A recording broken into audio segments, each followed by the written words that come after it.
Milhões de toneladas de neve e gelo levados por violentos ventos congelantes. A nevasca. Estradas tornam-se armadilhas mortíferas.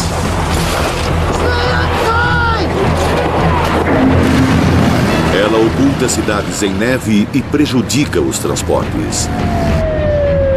Somos impotentes nas suas garras. A tempestade branca que mata no nosso planeta feroz.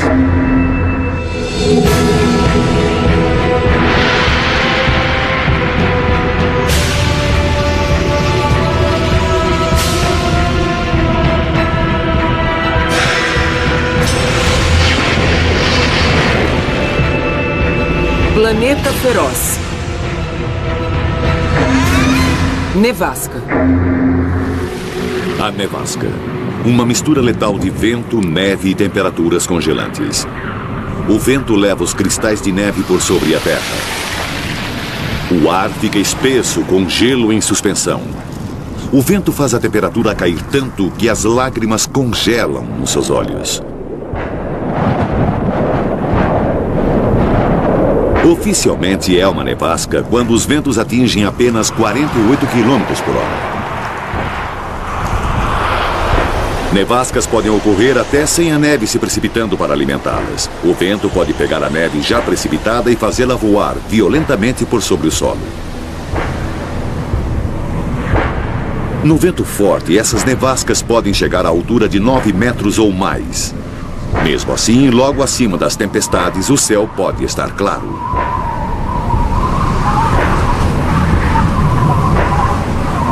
Seja qual for a sua forma, a nevasca é uma assassina. O brilho que ela cria é tão intenso que pode cegá-lo. A neve se acumula em sua boca enquanto você tenta respirar. O vento tira o calor do seu corpo. Chama-se fator do frio do vento e pode fazer você se sentir 10 graus mais frio.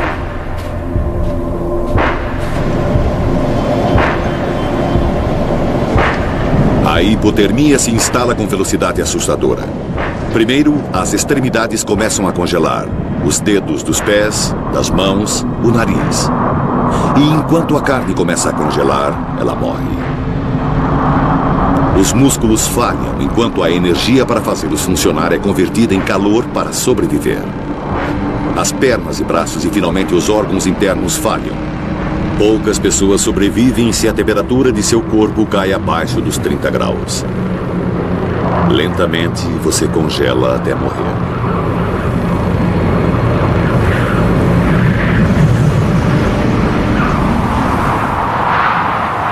As montanhas são um dos domínios mais letais de nosso planeta. Mais pessoas morrem devido às nevascas do que por quedas.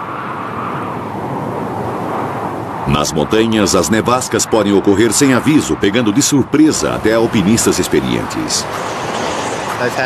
Já tive barracas destruídas, companheiros congelados. Numa ocasião tivemos que nos abrigar. Estávamos presos, não havia visibilidade e não havia nada a fazer senão nos aguentarmos dentro da barraca e os ventos estavam a mais de 161 km por hora.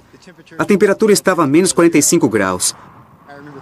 Eu lembro de ter engatinhado para fora da barraca, sobre as mãos e os joelhos, segurando-me nos parafusos e pitões, olhando para um galão de combustível Coleman. O vento soprava tão forte que suspendeu essa lata de combustível cheia no ar.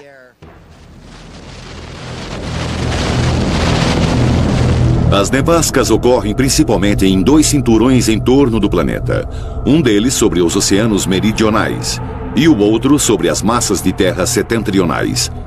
Nos dois, o clima frio dos polos interage com o calor, umidade e ventos das latitudes mais quentes, criando tempestades de neve e ventos congelantes.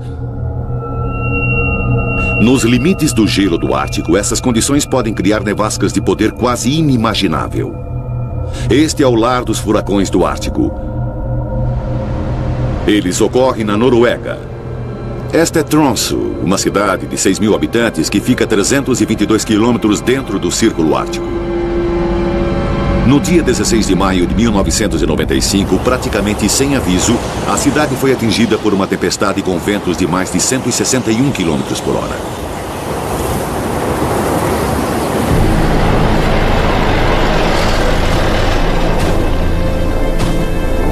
nevasca abriu caminho pelos edifícios e levou a neve para dentro deles. Surpreendentemente, apesar da destruição, ninguém morreu. Uma tempestade atingiu a mesma cidade 18 meses depois. Desta vez, uma pessoa morreu. Nevascas tão devastadoras ainda são raras, mas nosso planeta está mudando. O aquecimento global está ocorrendo. Enquanto o planeta aquece, todas as formas de clima extremo, quente ou frio, irão se tornar mais comuns. As nevascas irão atingir as regiões polares com maior ferocidade.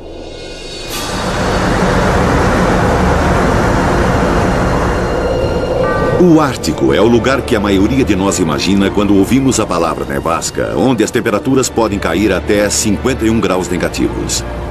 Mas pouca neve nova se precipita aqui. A nevasca originada no solo reina suprema. No futuro, as nevascas ficarão piores.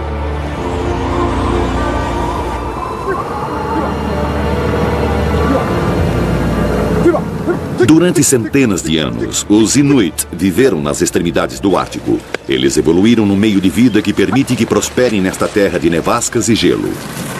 Eles usam peles de animais para se aquecer e trenós para se locomover. Até mesmo os huskies foram criados por inúmeras gerações para sobreviver no frio intenso. O conhecimento e as habilidades dos Inuit têm permitido que eles vivam no extremo norte por milhares de anos. Num dia como o de hoje, você pode subir 16 quilômetros em qualquer direção e pode dar de encontro com uma bela tempestade. Você só pode suportar esse clima por um determinado tempo até que tenha que sair do vento. O único jeito é escavando. Você precisa ficar abaixo dela para que ela passe sobre você. Você não gostaria de estar lá no meio da tempestade. Antigamente, os Inuit não precisavam de nada que não pudessem encontrar no gelo.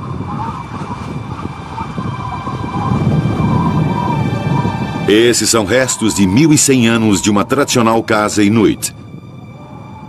Ela era feita de pele esticada sobre uma estrutura de ossos de baleia. Os Thule Inuit passavam o seu inverno protegidos de nevascas em estruturas como esta. Debaixo do teto, uma casa foi escavada profundamente no gelo. Longe de casa, os Inuit se abrigavam nos iglus. Para construir essa cabana de caça no gelo, o viajante precisava de pouco mais do que uma faca e de muita prática.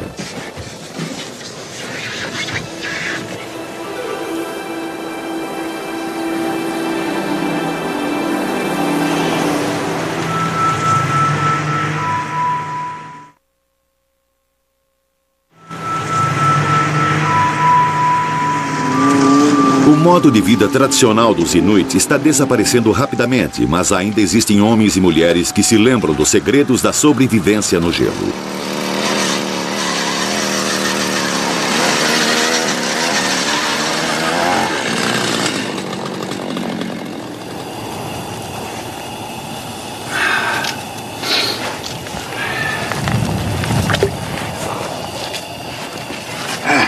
Tom Gray sabe como pegar comida no mar sob o gelo.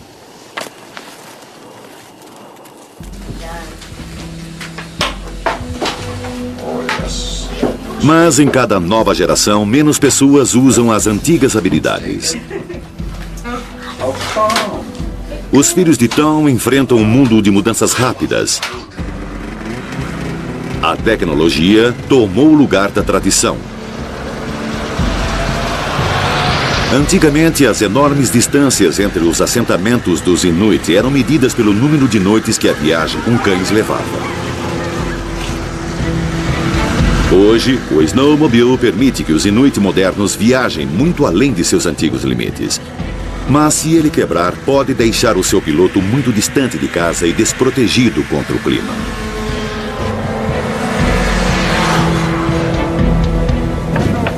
Modernas estruturas de madeira elevadas por estacas para minimizar o contato com o chão congelado substituíram as casas de gelo e ossos de baleia.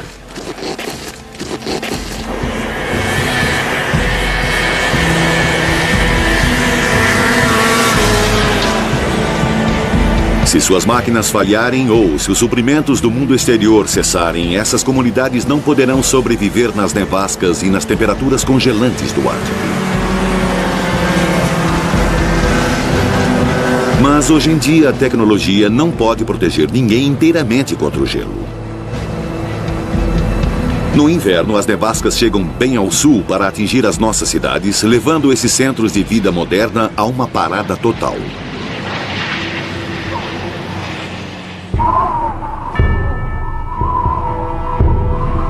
Historicamente, registros mostram que as cidades setentrionais da América foram atingidas por nevascas.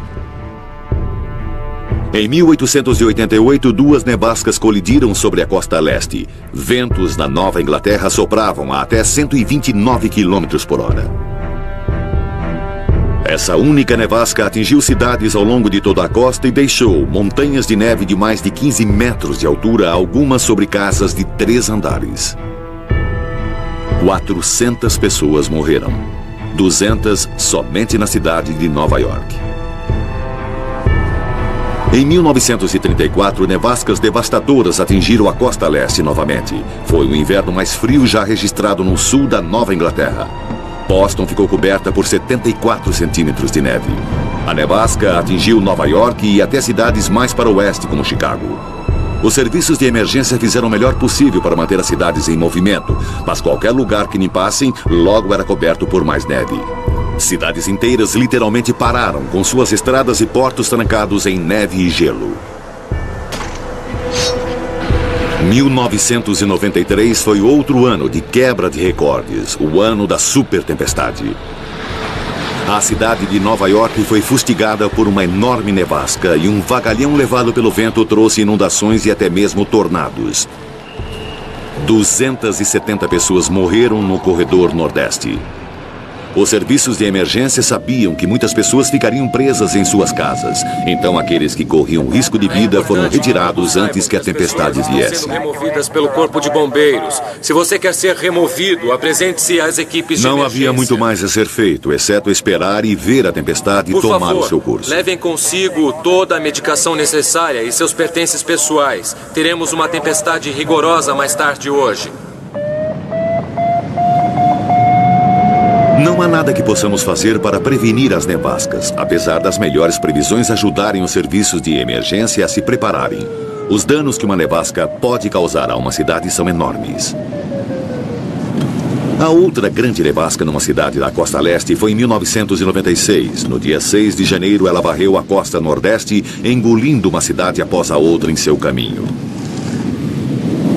Os ventos na atmosfera realmente estão aumentando para criar uma tempestade ao sul para subir a costa. Podemos até experimentar condições de uma nevasca amanhã durante o dia. Ela está bem na nossa porta, no sudoeste, e está percorrendo este caminho.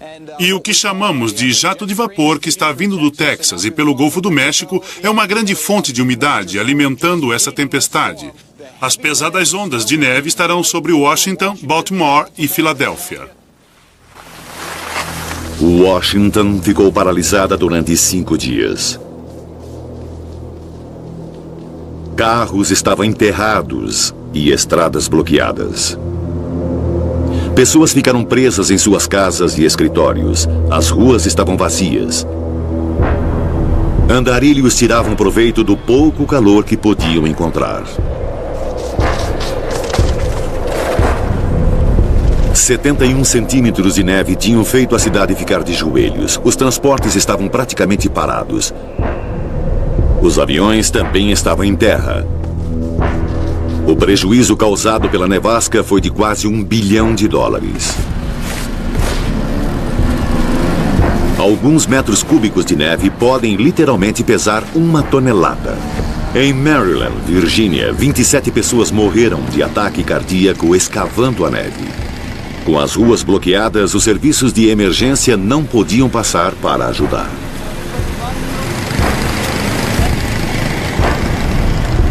Levou 1 semana para a área voltar ao normal. Enquanto isso, Washington desfrutou de um feriado inesperado. Mas esta era apenas uma pequena fração do enorme escopo da nevasca. A tempestade era imensa. Tinha atingido Washington, Baltimore, Filadélfia e a cidade de Nova York a 322 quilômetros de distância. O prefeito de Nova York pediu ajuda. Toda pessoa que exerce uma função essencial para a cidade de Nova York precisa fazer todo o esforço para vir trabalhar. Eu sei que é difícil. Às vezes é até um risco para a sua própria vida. O serviço de emergência está funcionando. Estamos usando ambulâncias militares e mais 10 estão a caminho. Precisamos de mais médicos e assistentes de saúde.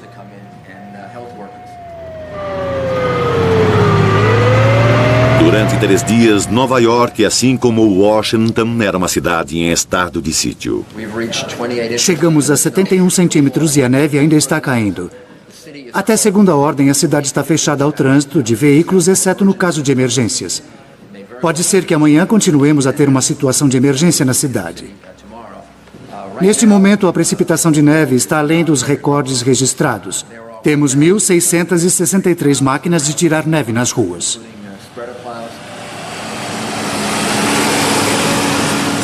Assim que nós a retiramos, ela volta. E também as rajadas de vento que têm alcançado uma média de 217 km por hora. E a neve voltou para onde acabamos de limpar. É a pior nevasca que já tivemos.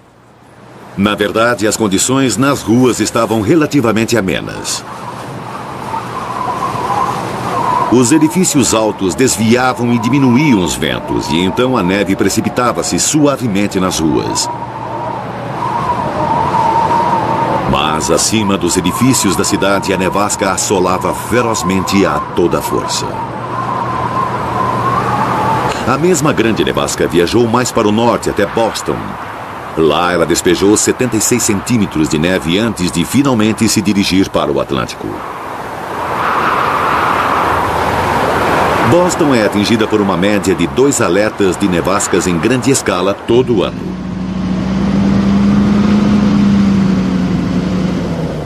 E está melhor preparada para lidar com elas.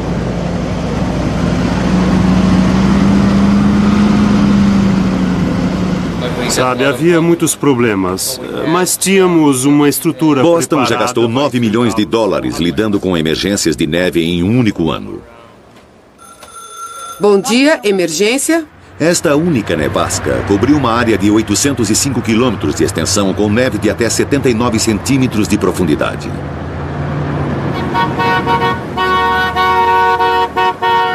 Estima-se que ela despejou 5 bilhões de toneladas de neve.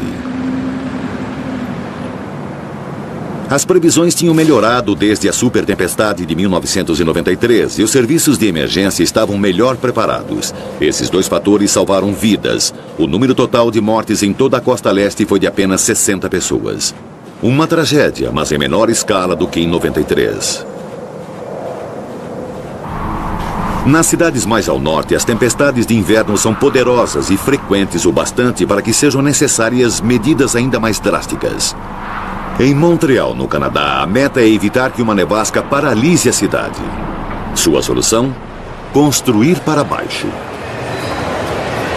Grande parte da vida do centro da cidade acontece em vastas alamedas subterrâneas, completamente isoladas de qualquer nevasca lá em cima. Montreal tem mais e maiores nevascas do que qualquer outra cidade do mesmo tamanho.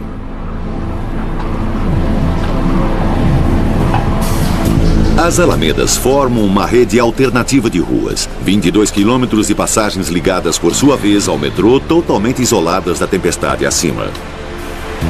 As pessoas podem atravessar a cidade, se encontrar para almoçar, fazer compras de Natal, tudo sem nunca subir. Mas mesmo ao nível do solo, as cidades são blindadas contra os piores efeitos de uma nevasca. As ruas são protegidas de um fenômeno chamado efeito da ilha de calor. Os edifícios geram vastas quantidades de calor que se irradia para o ambiente, frequentemente derretendo a neve, que se recongela em enormes pingentes de gelo. Em média, as ruas urbanas são 5 graus mais quentes do que as áreas abertas em volta das cidades.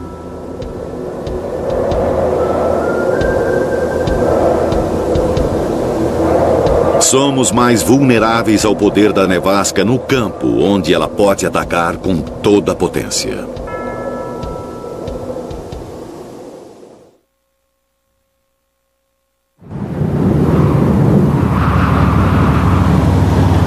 As nevascas são um assassino nas estradas abertas. A visibilidade diminui, as estradas se transformam em gelo. Se uma nevasca vem enquanto você está dirigindo, é difícil escapar.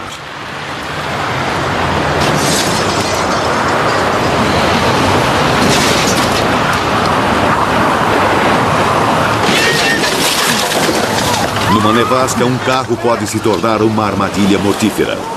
Fique aí dentro! Agora mesmo! Saia da estrada! Entre no seu carro! A senhora está bem? Cerca de 1.000 pessoas morrem a cada ano nas estradas da América. Mais de 250 mil acidentes ocorrem no gelo e na neve. Está bem? Apenas fique calma, respire. Respire profundamente. Mais de 60 mil pessoas são feridas, mas sobrevivem. Ainda assim, as nevascas trazem um outro assassino para os motoristas presos nas estradas, incapazes de enxergar através da claridade intensa ou presos numa tempestade. O assassino é o frio. Esta é Fargo, Dakota do Norte. O clima de inverno vai de outubro a maio. As temperaturas caem a 34 graus negativos. Todos os anos, as nevascas ocorrem aqui com incansável força e regularidade. A velocidade dos ventos chega a 64 km por hora. A temperatura do vento pode chegar a 62 graus negativos. Em 1997, só as nevascas de inverno na Dakota do Sul mataram 100 mil cabeças de gado. Muitas morreram porque os fazendeiros não puderam sair para alimentá-las.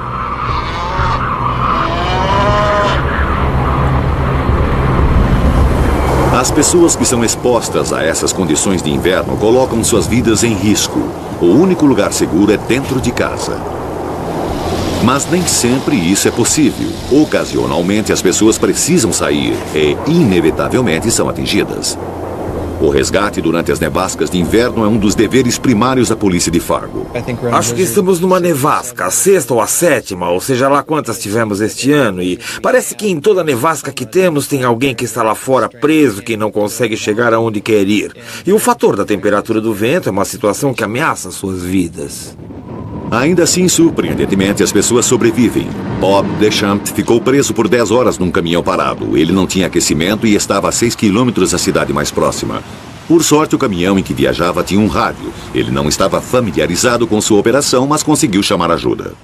Eu sou um caminhoneiro, então eu não sabia que tinha de usar uma faixa do cidadão e comecei a discar 911 em todos os canais. E esse rádio tinha 34 canais. Então fiquei discando 911 em todos os canais até que obtive resposta.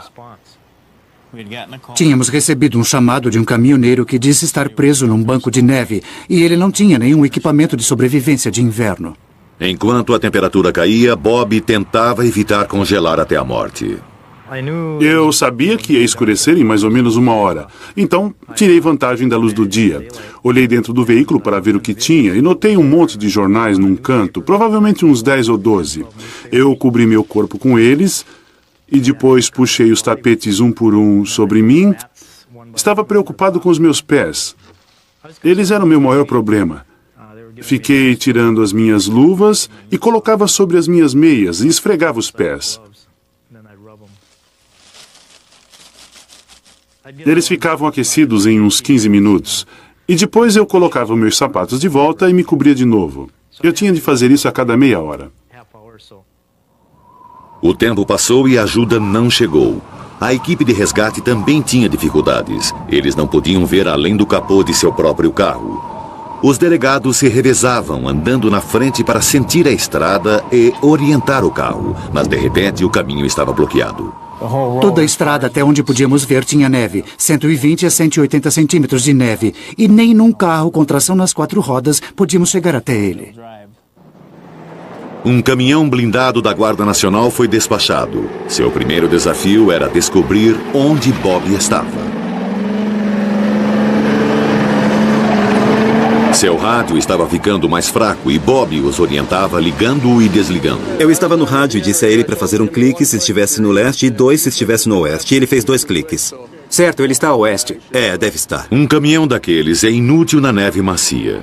Mas naquela noite a superfície da neve estava congelada como pedra quando eles passaram sobre os montes de neve. Finalmente, eu acho que era perto da 1h30, ouvi um ruído chegando. Eu sabia que alguma coisa... Achei que era um trator, porque eu podia ouvir o metal correndo pela superfície dura. Eu sabia que estava vindo alguma coisa. Imagina só, fiquei coberto com jornais. Quando o resgataram, Deschamps estava nos primeiros estágios da hipotermia. Ele certamente teria perdido membros e facilmente teria morrido se tivesse que esperar lá até a Via Expressa reabrir ao meio-dia no dia seguinte. Vamos te dar uma carona para a cidade. A gente leva esse cara primeiro ou vamos para a interestadual procurar a outra pessoa? Um outro sobrevivente estava num carro pelo qual eles passaram sem nem mesmo perceber que havia alguém esperando para ser resgatado. Estava frio, mesmo no caminhão. A neve em suas botas não derretia. Mas para Deschamps era quase o paraíso. Acho que sou um sobrevivente, todos somos. Obrigado, pessoal. Naquele inverno, as nevascas continuaram, cada uma delas trazendo a sua parcela de tragédias e sorte. Stephanie Rudd estava voltando do interior para casa, mas esqueceu de telefonar antes e ver a previsão do tempo. A nevasca veio e a cercou. Logo antes de eu chegar à Via Expressa 2, aconteceu uma nevasca e algo me puxou para a vala. Eu não podia sair dali sozinha. Ela estava presa. A nevasca continuava e a temperatura caiu. Ela não tinha escolha senão ficar dentro do carro. As pessoas podem ficar desorientadas rapidamente nesse tipo de condição. Aqueles que tentam sair de seus veículos para o que eles acham um lugar seguro, as chances são de que eles não conseguirão. Sua única esperança era ligar o motor e o aquecimento em intervalos rápidos quando o frio se tornasse insuportável. O que eu fazia era dar a partida a cada 15 minutos, dependendo do frio, e deixava o calor ligado por algum tempo. Mas esse procedimento traz o risco de envenenamento por monóxido de carbono. Eu tinha que abrir um pouco os vidros cada vez que fazia isso. A neve entrava e congelava a porta. Quando o motor do carro estava ligado, eu saía para desentupir o escapamento. Não dava para andar. Era preciso muito esforço. Então eu sabia que não ia a pé para lugar nenhum. Isso seria uma grande idiotice. Lutando para se manter embrulhada no cobertor e exausta demais para ficar de pé, ela ia ficando cada vez mais fria e mais molhada.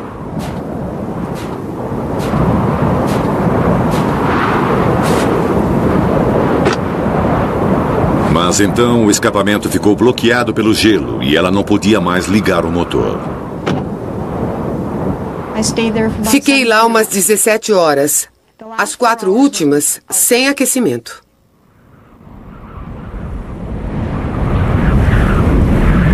Stephanie Rudd escapou com vida porque sabia como se proteger nesse tipo de emergência. Até enfrentarem essa situação, as pessoas não percebem como é fácil ter a vida em perigo. A polícia recomenda àqueles que viajam no inverno para que levem cobertores, uma pá, sacos de dormir, botas de inverno e velas. Uma vela pode evitar que as pontas dos dedos congelem e também reduz o risco de pânico na escuridão total. E quando você estiver viajando durante o inverno, sempre diga para alguém quais estradas você irá pegar. Medidas simples como essas nos protegem dos efeitos mais devastadores das nevascas e salvam vidas.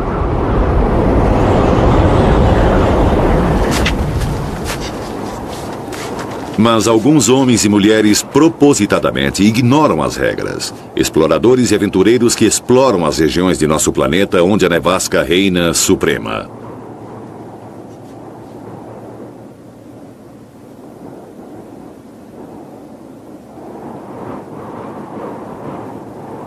Poucos alpinistas estão totalmente preparados para a ferocidade das nevascas que eles podem encontrar.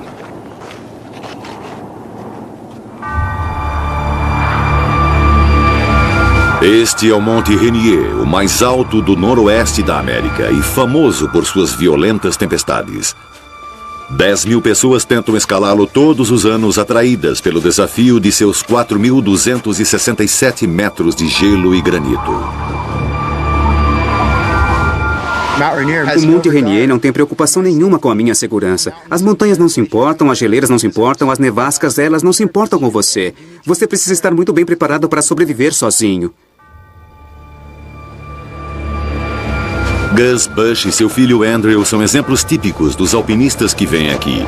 Ambos são experientes e estão bem equipados para a escalada de 3 dias de ida e volta ao cume. Mas em maio de 1996, uma enorme nevasca quase lhes custou a vida.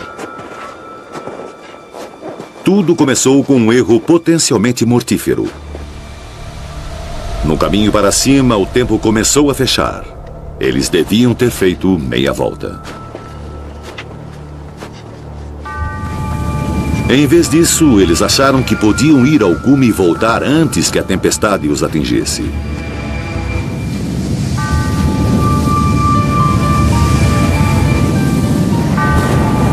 Mas a sorte deles terminou numa geleira a 3.353 metros de altitude. Você tá legal? Tô. O que machucou? No tornozelo. Precisamos sair daqui. Vou tentar tirar você.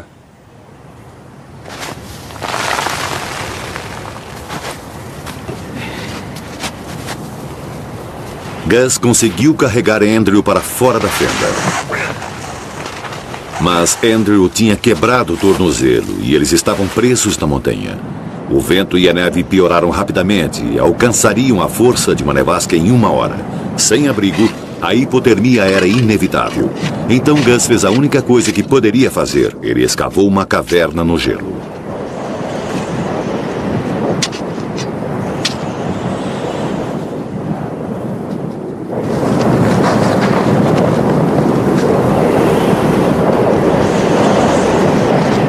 Abrigado da força da nevasca, Andrew tinha maior chance de sobrevivência. Antes de Gus finalmente se abrigar, ele conseguiu pedir ajuda. Monte Rainier, por favor. A nevasca caiu sobre eles minutos depois. Monte Rainier? Bem mais abaixo, a equipe de resgate se preparava para arriscar a própria vida na nevasca que assolava a montanha acima deles. Temos um helicóptero de prontidão, mas se isso não funcionar, queremos vocês lá em cima para descer os caras da montanha. Só temos mais 1 hora de luz. Vamos. Eles precisavam fazer a escalada através da mesma tempestade que ameaçava matar Gus e Andrew. O vento agora soprava a 80,5 km por hora fora de sua caverna de gelo. A temperatura era de 51 graus negativos. Dentro da caverna estava gelado, mas era possível sobreviver a isso. Sem a caverna, eles teriam morrido em poucas horas. A equipe de resgate chegou à nevasca restando apenas 30 minutos de luz. Desse momento em diante, suas próprias vidas estavam em perigo.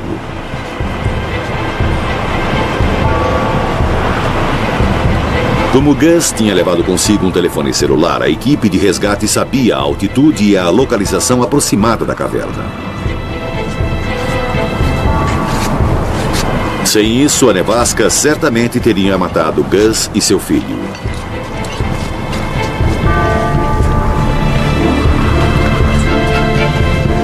Com o cair da noite, eles tiveram mais um acaso feliz. A nevasca parou tão de repente quanto tinha começado. A caverna tinha salvado Gus e Andrew. A equipe de resgate finalmente os alcançou pela manhã. Acho que os encontramos. Oh, Deus, como é bom ver vocês. Como vocês estão? Bem, meu filho está lá dentro e ele quebrou o tornozelo. Vocês precisam ajudá-lo.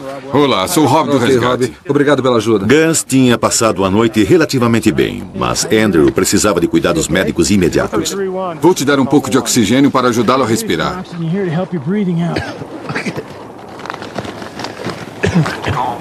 O choque de seu tornozelo quebrado, aliado ao extremo frio da nevasca, tinham deixado Andrew muito mais hipotérmico que seu pai. Temos um paciente com hipotermia, uma perna quebrada. E vamos precisar de uma maca. Entendido. Aqui é 3 no ar. Tenho contato visual com o seu foguete de sinalização. A circulação nos dedos dos pés de Andrew tinha parado e começavam a congelar. Algumas horas mais e ele podia ter morrido.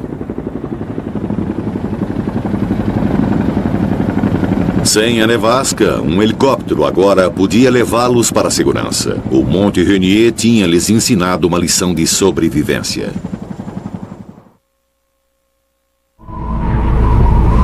As grandes montanhas do mundo são irresistíveis para os alpinistas. Seu desafio derradeiro, testar suas habilidades contra os elementos.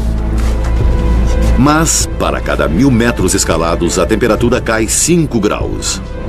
De repente, sem nenhum aviso, um vento violento pode surgir. À distância, esta neve levada pelo vento parece linda, mas para qualquer um pego por ela, esta é uma nevasca de poder avassalador. A neve levada pelo vento e o frio insuportável fazem das nevascas o maior perigo que um alpinista pode enfrentar. No Monte Everest, as nevascas são incrivelmente selvagens. Este é o lugar mais alto da Terra, com 8.839 metros de altitude. Em meados do inverno, o vento forte pode soprar para o sul longe o bastante para assolar os declives mais altos da cadeia do Himalaia, com ventos de até 161 km por hora a 73 graus negativos. Isso torna a montanha impossível de ser escalada. Então, a cada primavera, os montanhistas esperam os meteorologistas anunciarem que os ventos gelados e com a força de um furacão estão para partir.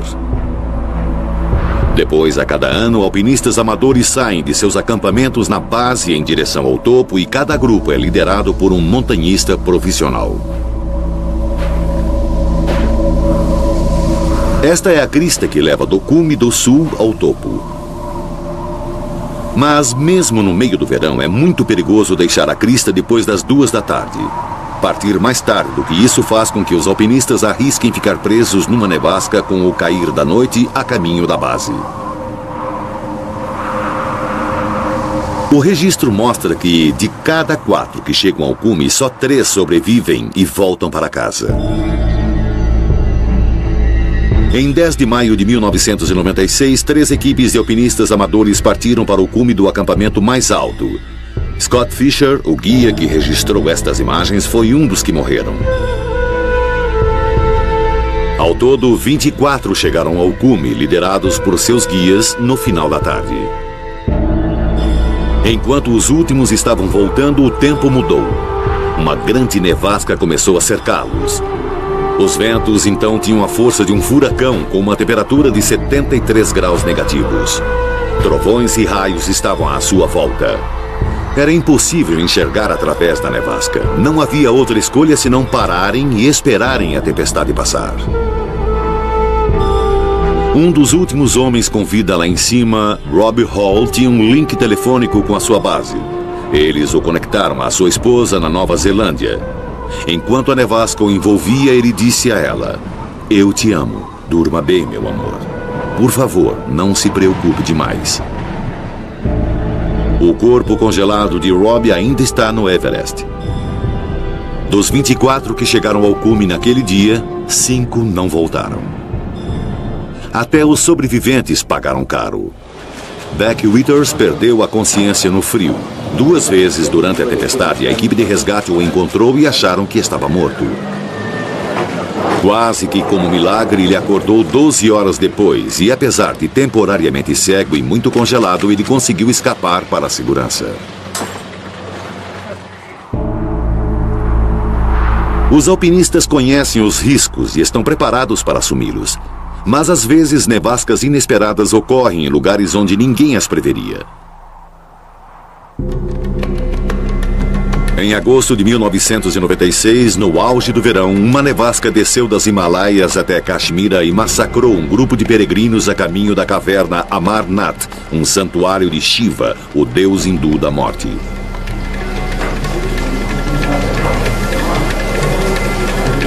Estava quente, então os peregrinos vestiam as suas roupas mais leves. A nevasca os pegou sem aviso e não teve nenhuma misericórdia. 138 peregrinos morreram, 15 na entrada da caverna.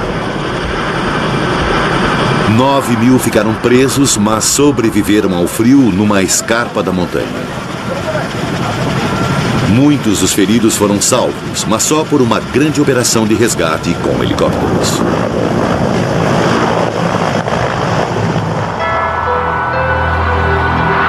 As nevascas já tiravam a vida de viajantes desavisados desde o início da história, frequentemente enterrando seus corpos sob a neve durante todo o inverno, às vezes até por muitos anos. Em 1991, uma geleira nos Alpes tiroleses derreteu, revelando o corpo de um homem que morrera há alguns anos. Ninguém ficou surpreso.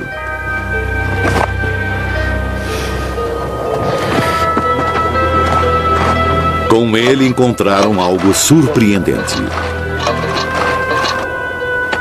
Fragmentos de madeira, metal, restos de ferramentas da Idade do Bronze. O corpo deste homem descansava na montanha, encapsulado no gelo por mais de 5.000 anos. O povo local o chamou de Ötzi, o Homem de Gelo. Um estudo científico revelou que, mesmo que as roupas e o equipamento parecessem primitivos, Ötzi estava incrivelmente bem preparado para uma viagem através das regiões ermas geladas. 5.000 anos atrás, Ötzi andou por estas montanhas. Era uma viagem perigosa, uma que qualquer viajante só deveria fazer se estivesse em boas condições. Talvez ele tenha encontrado uma tempestade de neve inesperada. Talvez ele tenha partido para sua viagem tarde demais. Nunca saberemos. Mas o tempo fechou à sua volta enquanto ele se aproximava de uma garganta da montanha e a nevasca o engoliu. Ötzi procurou abrigo, mas isso não bastou. Enquanto a nevasca o cercava, o frio silenciosamente levou a sua vida. Cada nevasca do inverno ia cobrindo o seu corpo. A neve transformou-se em gelo. O gelo numa geleira. Seu corpo ficou enterrado ali por 5.000 anos. Ainda assim, já conquistamos lugares muito mais selvagens do que Ötzi jamais poderia ter imaginado.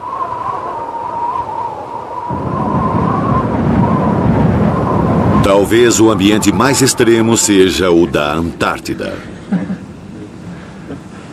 A sobrevivência aqui seria impossível sem tecnologia moderna e suprimentos entregues numa base regular.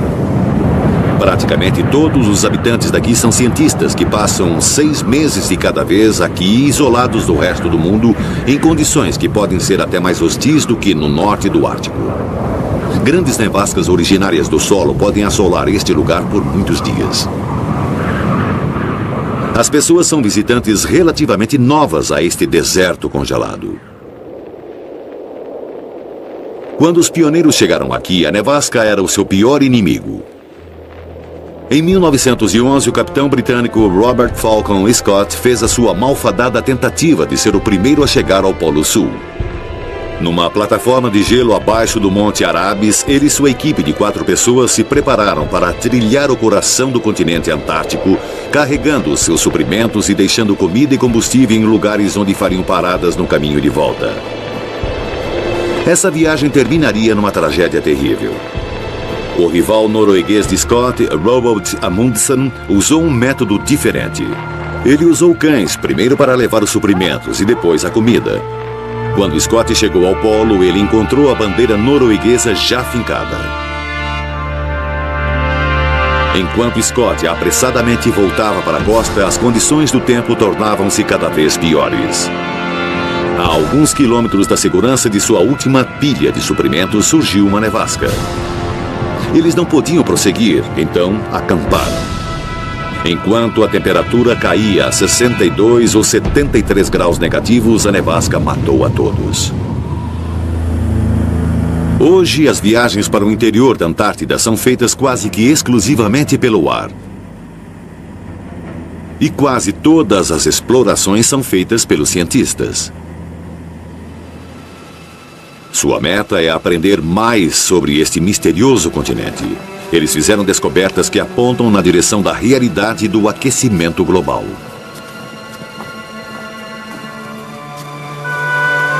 As camadas de gelo estão derretendo, retrocedendo um pouco a cada verão e não se congelando tão extensivamente em cada inverno.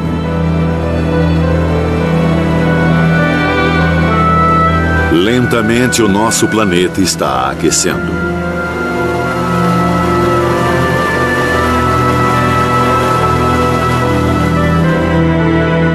Ironicamente, com esse aumento de calor, haverá ainda mais nevascas. Enquanto a atmosfera se aquece, ela mistura os complexos sistemas climáticos da Terra.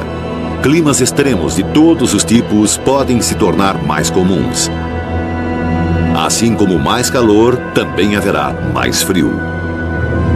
Os ventos serão mais violentos. E as nevascas podem ficar cada vez maiores. Elas atravessarão os polos com incrível ferocidade. Elas irão continuar a engolir as nossas cidades, paralisando economias inteiras. As nevascas irão urrar com incrível poder sobre o nosso planeta feroz. Versão brasileira, Tempo Filmes, São Paulo.